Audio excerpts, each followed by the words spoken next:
This episode is sponsored by Kiteworks. Now you're opening up a can of worms. You understand by saying that? Well, I was hoping I might stir a comment. You'll stir a comment because that's one of my soapbox items. Probably talked about it 2 years ago as well too. There is a difference between infosec and cybersecurity, but people tend to use the words interchangeably and incorrectly.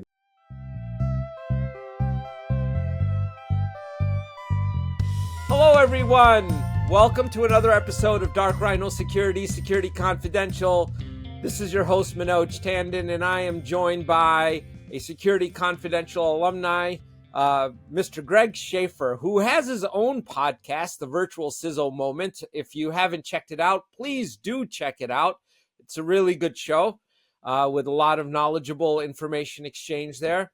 But for those of you who might not recall, just in brief, Greg is a great CISO. He's got over 35 years of experience. I'm old. He knows a thing or two about information security, and he's the author of the book Information Security for Small and Midsized Businesses, which is now in its third edition. That's right. Right, and we're going to talk about that here in just a moment. And as I might want to remind you folks, this is a lot of work, and we appreciate you folks listening, but we always love a little bit of love. Smash and like the subscribe button. Leave your comments below. We'll be sure to answer them. But Greg, welcome back here. Give us a little update since 2022. It's been 2 years since you were last here. Well, thank you for having me back. And it's amazing to think that it's been actually 2 years. It almost seems like a lifetime has passed since then. And that's about like 7%, I guess, of my career. If I think about it, doing this like 35 years, I guess 2 years might be around 7%. That's back of the napkin, not even back of the napkin. It's back of the brain math there. It's good enough for a government work. Well, it's pretty much doing a lot of the same. So vCISO services still exists, going strong. We are a small, really targeted, I used to say boutique. I don't know if I like that as much anymore, but we're a very specialized consulting firm for small and mid-sized businesses providing information security risk management services. And as such, we are very picky with who we work with. And we want to really just work with folks that want to build information security programs. So if you have like someone who comes to us that are looking to become just compliant with some sort of regulation, or they want a SOC 2 readiness, that's all that they're looking for, they don't want to build up their program, then we politely say, well, it's nice talking to you, but we're not the ones for you. So, and I think a lot of that has to deal with a lot of the changes that have happened in the virtual CISO field. Please. We see a lot of that. Tell us a little bit about some of those changes. Well, back in the day, it seems so long ago because, like I said, I'm old. But when I first started the company over 7 years ago, your typical virtual CISOs were those that were CISOs beforehand, or at least the most senior information security risk management executive for whatever business they were in. And they decided, like me, that they wanted to, or had a calling or what have you, to do something different to help small and mid-sized businesses with the experience that they had already gained over years and years of their career. If you do the math for me, that would be about over 28 years of career. But nowadays, you have a lot of folks that are claiming that they're virtual CISOs, or organizations that provide virtual CISO services that are more in line with like being an IT security manager. And I probably talked about this somewhat 2 years ago as well, too, because that had already been coming out more and more. And I think the trend is accelerated. So what's happened then is for the SMBs, the small and mid-sized businesses, I always just tell them, it's like, there's nothing wrong with those services per se, but make sure that you understand what it is that you're getting. Because virtual CISO or vCISO means a lot of different things to a lot of different people. Yep. So we're more virtual CISO traditional, I guess you could say. It's like, we are security officers. We have done that before in the past. That's the experience we bring.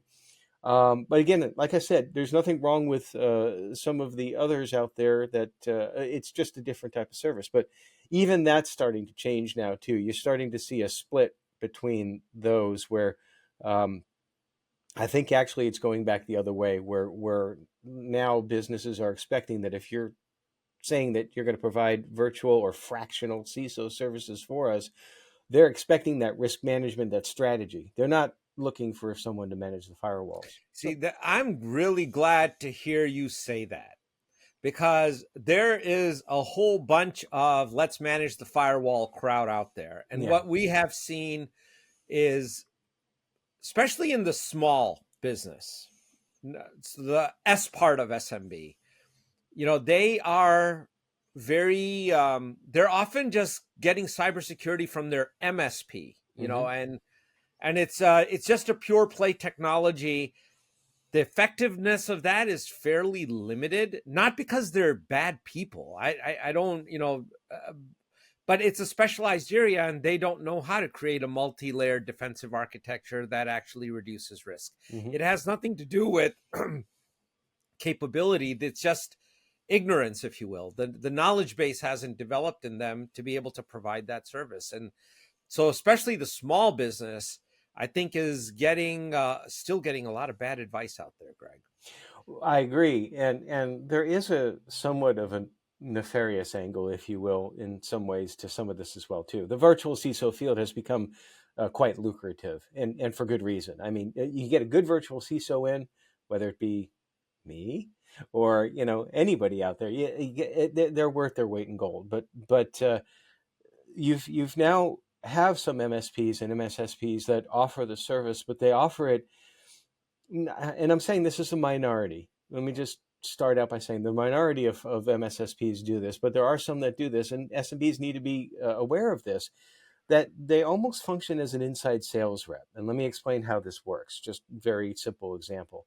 Your MSSP vCISO will come in and do a gap assessment, and they'll say, well, you're doing some monitoring, but you really need to be doing better monitoring. Oh, by the way, we offer a SIM service that at a discount for our virtual CISO customers, for you to meet this gap. So what's happened here? A couple of things have happened here. First of all, the virtual CISO now has actually acted as a salesperson. They've produced a solution for a problem that they've identified. The second thing that's happened is that problem really one of the highest risks out there, or is it that they've been incentivized to sell something? So you've lost that objectivity. Now, again, that's not to say that this happens all the time. There could be a virtual CISO service from an MSP or MSSP that has the interests and the best interests, rather, of the SMB first and foremost. But the SMB needs to understand that there could be some conflict of interest. Personally and professionally, for me, I prefer to stick with the 3 lines of defense model. If you're an MSP or an MSSP, you're providing something in first line pretty much. You're providing the technology services to do the firewalls, for example, the configuration and all that, and the monitoring. Second line is risk management. That's traditionally where the CISO has always been. And then third line is audit, which checks first and second line. So if you take that, I recommend that if an MSP or an MSSP is offering a virtual CISO service, at the very least, encourage the SMB to go for their first line services somewhere else. In some cases, I think that they should require it, but I'm not going to be that authoritarian about it. Well, I think the thing is, maybe one takeaway here is, a lot of the SMB space still is just enormously behind from an education perspective on what it is that they need to buy. Mm-hmm. And a foundational question for me would be, is anyone you're considering, I don't care who it is, whether it's Dark Rhino or it's you or anybody that are looking to hire, there's a prime question to ask is, are you selling me information security or cybersecurity? And see how they answer that. Because there is a big difference between the two things. Now you're opening up a can of worms. You understand by saying that. Well, I was hoping I might stir a comment. Oh, you'll stir a comment because that's one of my soapbox items. Probably talked about it 2 years ago as well too. There is a difference between infosec and cybersecurity, but people tend to use the words interchangeably and incorrectly. Therefore, sometimes. And first of all, I want to emphasize to everybody that words matter, and it's important that we be clear. Don't just say, "Well, it doesn't really matter if we call it infosec or cybersecurity." It does, It matters a lot. because cybersecurity, my point of view, It's a is subset. it's the subset of infosec. Yeah. It's the technical subset, and so something like business continuity planning, that doesn't fit in cybersecurity. That fits in information security. Information security is risk management. At the end of the day, if you're talking to somebody and somebody just is insistent on wanting to use cybersecurity to describe everything, just so long as they understand how they're using the word, because really we're talking about communication when all is said and done. Get that straight first and forward. But to your point, if you have an SMB that contracts with an organization that says, we'll take care of all your cybersecurity needs, guess what? They might just take care of all your cybersecurity needs and not the other broader part of InfoSec. Which I would argue, Greg, I don't know how you feel about it, is the bigger part of it. Right? So to me, before you even place a purchase order for a technology, a monitoring service, a firewall, I mean, umpteen number of gadgets and gizmos that are available out there, you got to understand how you make money. Right. What makes the sausage factory run? What assets are important in that? And how can they be compromised? Look at that. And not just the assets could be hardware, but it's also a process is an asset. Can you compromise a process? Can you compromise the people? Right. And if you don't look at the people side of this equation and the process side of this equation that feeds your revenue chain first, I would argue that your information security program is likely not going to be effective. No, and I would agree. A colleague of mine, when I was a CISO for a bank, and he was an operational risk manager there, he wanted to instill in everybody in the bank a risk management mindset. That was his goal, and everybody is a risk manager, I think was his tagline, and that's true. And that goes a little bit beyond like cybersecurity is everybody's responsibility, which is what people tend to say. Well, that's okay. That's right. It is. It's like, don't click on that link. That's a cyber thing. Make sure you have antivirus and all that. Yeah, that's all true. But if you look at it from a risk management standpoint, everybody is a risk manager. That starts off by trying to understand. You don't have to understand the entire business if you're an employee for a company, but at least understand the business of what you're doing and how that impacts the business. You might not need to understand how marketing does their stuff, just that they do their stuff. And I think it's important that businesses understand that it is a broader topic, and to drill down into the cyber is one thing, and as we said before, it's a broader topic. I kind of lost my train of thought there. I don't know. It left the station, I think. Well, we'll get you back on track here. Okay. So it's we were talking about infosec versus cybersec, and infosec is involving people, process, and then technology. If I was to summarize it, right.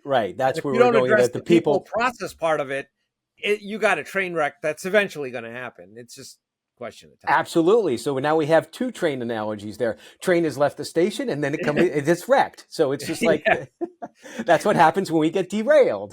So that's right. Hey, I love it. But yeah, people and process in addition to the technology, and part of the problem I think with SMBs, and I'm not necessarily blaming SMBs on this, but they sometimes think that it is just technology, and that's a big. In all seriousness, that's a big disservice for when we have some folks that use cyber and infosec interchangeably, because you're promoting that incorrect assumption that everything security-wise is just technology related, and you're gonna miss a lot if you don't look at the people in the process, because ultimately they're the ones who are using the technology and how they're using the technology, as opposed to just the technology itself. Yeah. So let's get into your book then. I mean, because I'm assuming that it's for small, medium businesses. So It's self-description there.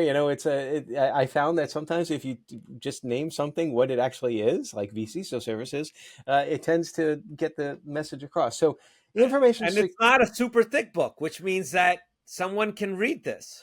Well, yeah, the current edition is about 140 pages, and they're easy reading pages. So, how this started is back in 2021. I created a lead magnet for the website, and it was just an ebook, and it was very, very small, only a few topics, but they were common questions that folks were asking, like what's the difference between InfoSec and cybersecurity, for example? What is risk management? What is a SOC 2? Those sorts of things. And businesses would get really confused because, again, they were conditioned to understand incorrectly that all of this was a technology thing. So I wrote the initial book, the first edition, just as like a little guide to download. And if you download this, then I get your email address. I can bug you. Hey, marketing lead magnet. That's what it was. Sure. Well, I got some decent feedback about that, and I did want to expand it, and I expanded it to the second edition, which I thought I had a copy right here, but I don't. But the second edition, I also did a print version of. Again, it actually didn't have my name on it. It just said a vCISO Services Guide, and so I would give that out at conferences. If they came to the table, you do the booth thing. It's like, hey, well, that's a little bit better than just like a little pamphlet. It's like you've got a little security book here. Well, I started to get great feedback about that. I remember actually being at a conference in Houston a few years back. I think this was in 22, where one of the keynote speakers, unbeknownst to me, held up that version of it at their before or after their talk. I don't remember which, but they said, this is one of the best books, if not the best book I've ever seen, I've ever read about information security for small and mid-sized businesses. And the only reason why I know that this happened is that apparently after his talk, a bunch of people started to come to my table. Hey, okay, it worked. But I didn't know why. I didn't know that that he had promoted this. So between that and more great feedback about the book, I actually hunkered down and expanded the book by over 50% for the third edition. Covered a lot more things, and AI, for example, being one of them. Well, that's obligatory anymore. You can't call yourself a consultant unless you're talking about AI. I had to get AI in here somehow. You have to do that. So, and the goal was I actually released this early by accident, sort of. And the goal was to release this for Cybersecurity Awareness Month this year, which of course starts in October. But I had solicited for review readers. Hey, I'll send you a copy of the book if you promise to write a review. Not everybody ended up doing it, or it's in the pipeline still that they're doing it. But when I did this was like in late June. Well, come to find out that you can't write a review apparently on Amazon unless the book has actually been released.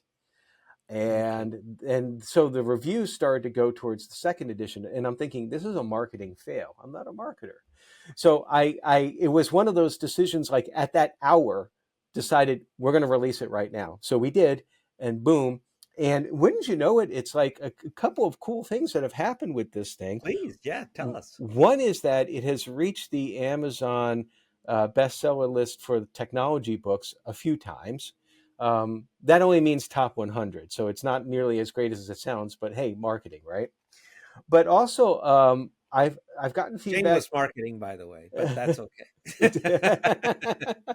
But So, go ahead. I've gotten feedback from folks saying, this isn't just good for small and mid-sized businesses. It's good for folks that are early in their career to try to get a handle on complex information security topics. But I write it in a very conversational manner. And there's even one university up in Minnesota that they're using this as the textbook for one of their cybersecurity classes, and which I think is just amazing. So that's gotten me thinking, well, maybe I got to do like a course for it, or at least some sort of an outline. But I'm just happy that it's had some good, positive effects on folks, and I've already started to take some suggestions towards working on a fourth edition, which will be out in 2026. Give us some. We'll be right back after a word from our sponsor, Kiteworks. Defense contractors face immense pressure to comply with CMMC 2.0 security standards. Finding a secure, easy to use file sharing solution meeting CMMC 2 guidelines is a major challenge. The federal government and federal system integrators supporting the Department of Defense have similar compliance requirements for improving cybersecurity and data protection. Accelerate your CMMC 2.0 compliance and address federal zero trust requirements with Kiteworks' universal secure file sharing platform made for defense contractors. Visit kiteworks.com to get started. Walk us through the synopsis of it. What without giving away everything, because of course you want people to buy the book, but The butler did it. I mean, so just like reading from the table of contents and talk about I start out with governance, and I think that that's important to start out with governance because um, often it's again assigned to IT. But every section has a discussion about what it is that we're talking about. So everything from policies to information classification to risk management to your different types of risk assessments, qualitative and quantitative, and why they're different. Because sometimes you get folks that they do a risk assessment. I do this too. It's like you what's the traditional way to do a risk assessment? You say, okay, let's think about the likelihood and impact that something bad might happen. All sure. right, we'll assign it 3 levels: low, medium, and high, and we'll assign a number to that. Okay, 1, 2, 3, and then we'll multiply those numbers together. We get a 9 for really high risk, and then we have some controls, and the controls have some sort of an effect, and so you can then incorporate that as a fraction. We call that a mitigation effectiveness. So you do you have a 9, but your controls are pretty darn effective. So you say that that's a 0.05. Multiply that again.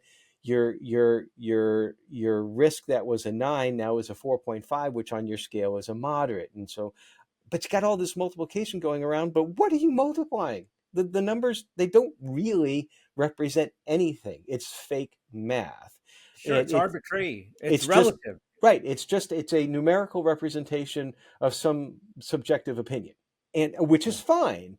But people got to understand that that's not a quantitative risk assessment. A quantitative risk assessment actually takes into account some actual qualities, some quantitative qualities, if you will, like cost of breaches and all of that. How much revenue would you lose if you were down for 7 hours? So revenue, dollars, time, hours, those are actual numbers that you can actually do math on, not these little flaky things. But anyway, back to the book.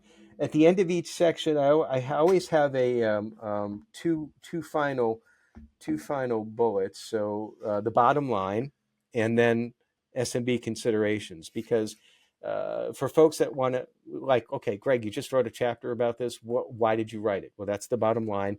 And then how does it apply to me as an SMB considerations? So, and finally, the book, it's not sequential. It's not like a novel. And if you want to look up something on frameworks, for example, I don't talk about every single framework in here, but I do talk about a few that SMBs should be interested in. And so NIST cybersecurity framework and CIS 18, and probably one more in there that I'm not remembering right now.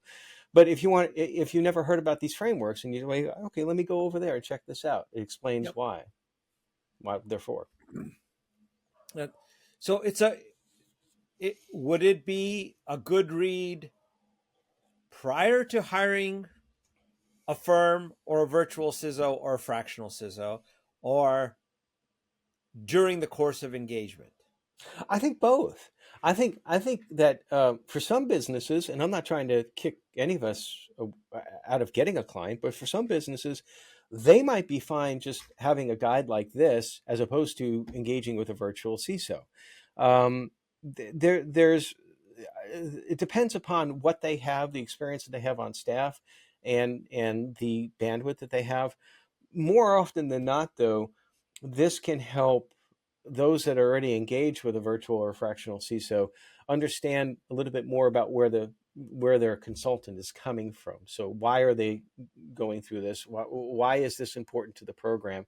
And that was more so, again, remember, this started out as a lead magnet. So it's like, Sure. these are some things you should know. And by the way, work with us. Yeah. So I think it is a good companion for clients.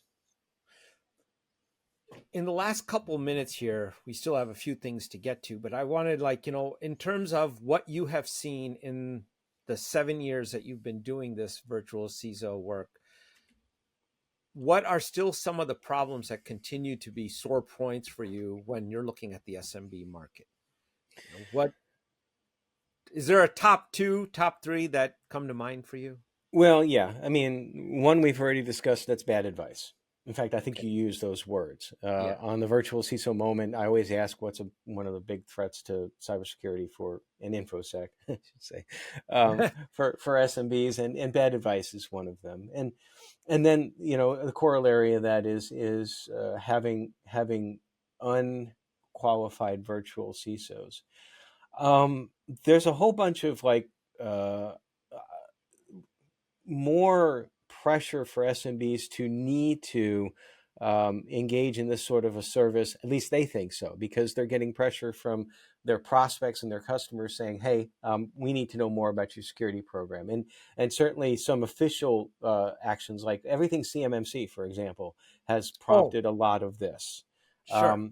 And that's a good thing, in that compliance. It's good to be compliant, but from a security program standpoint, it often is the gateway into building a program. I don't think that there's going to be a drawdown in need for such. I do think that there's going to be that split between real effective consultants and those that are just really focused more on first line. I, I would tend to agree with you. So, well, hey, listen, we've reached the end of this tiny little episode. I want to give you a minute. What are you here to plug other than your book? Or you can plug that some more if you'd like. This is your opportunity for a shameless marketing. Well, I'll plug the fact that I will be at the National Cyber Summit in late Okay. September.